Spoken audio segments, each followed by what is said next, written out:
Bonjour les amis! Today, Fred is out in the sunshine to do some gardening. Fred is standing in the grass when he sees a tiny trail of dirt. I want to grow something beautiful, he says. He meets a tiny earthworm, un lombric, wiggly in the soil.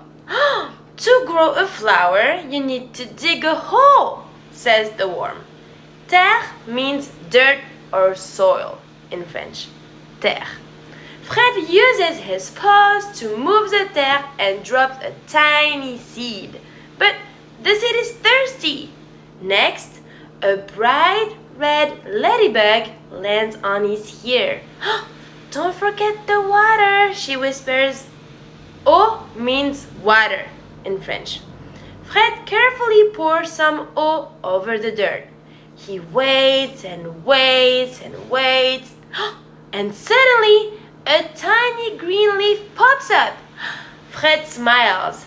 With a little help from my friend, the garden is growing. So, let's remember. Terre is dirt. Eau is water. Bravo les amis! Do you have flowers in your garden? Tell us in the comments. À bientôt!